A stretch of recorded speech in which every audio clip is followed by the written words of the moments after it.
Salut les amis et bienvenue dans cette nouvelle vidéo dans laquelle nous allons vous présenter les tests de normalité sur le logiciel R. Donc, alors les tests de normalité sont des tests assez importants qu'ils se fassent a priori pour des analyses comme l'analyse de la variance ou alors a posteriori pour l'analyse des résidus, par exemple, de régression. Donc, ce sont des tests qui sont assez importants.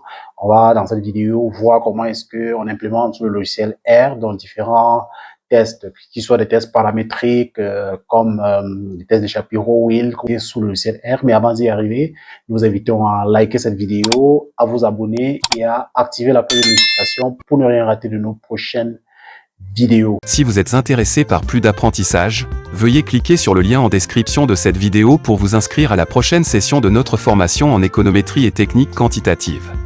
Alors, donc, on se retrouve devant mon écran pour vous présenter ce script donc qui est prêt. Donc, bien évidemment, je vais mettre en description de cette vidéo pour que vous puissiez l'utiliser. Donc, on a dans un premier temps cette première étape qui consiste à créer le jeu de données. Vous pouvez utiliser votre base de données, donc une base de données existante qui est à votre disposition, ou alors, par exemple, générer des données comme c'est le cas ici. Donc, on va créer un jeu de données, un data frame, que l'on va appeler data, auquel on va affecter le vecteur C, donc contenant les valeurs 160, 162, 165, ainsi de suite, 164. Donc voilà les valeurs de mon vecteur dont je veux tester la normalité. Donc je vais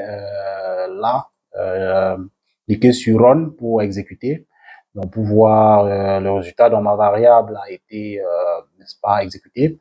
La commande print data permet de visualiser ma base de données ou ma variable pour laquelle je vais faire le test de normalité. Donc, lorsque j'exécute, donc vous voyez que là, donc il affiche ma base de données que voici, donc avec les valeurs précédemment dans mon vecteur C qu'on a vu ici, donc au niveau de notre première étape. Donc, on peut également faire un summary pour voir quelles sont les différentes statistiques rapides. Donc, si on exécute ça, on verra donc les statistiques rapides comme le premier quartile, la médiane, la moyenne, le troisième quartile, le maximum, minimum en premier. Donc, on a ces différentes valeurs-là. Donc, le premier test de normalité que nous allons regarder est celui de Shapiro-Wilk, donc qui est un test le plus souvent utilisé lorsqu'on a les petits et moyens échantillons. Donc, il est en généralement recommandé de l'utiliser lorsqu'on a un nombre inférieur à 5000, donc 5000 observations, donc le test de Shapiro-Wilk. Donc, pour pouvoir l'exécuter, donc on a la commande, on va définir notre variable qu'on va appeler Shapiro-Wilk, à laquelle on va affecter, usant le symbole d'affectation inférieur et puis le symbole moins, donc pour affecter à notre fonction Shapiro.test, donc c'est la fonction qui permet de faire le test. On applique à Shapiro.test la variable ou la donnée sur laquelle on veut tester la normalité. Lorsqu'on va exécuter cette commande, donc Shapiro.test, appliqué à cette variable, on va créer un objet qui s'appelle Shapiro.résultat. Donc, vous pouvez donner le nom qui vous convient. Donc, si j'exécute, donc vous verrez que voilà, donc on a créé ici dans un nouvel élément qui va s'appeler Shapiro résultat. Donc ceci étant fait, on peut maintenant utiliser la commande print, donc print Shapiro-8 résultat, result, donc si vous voulez.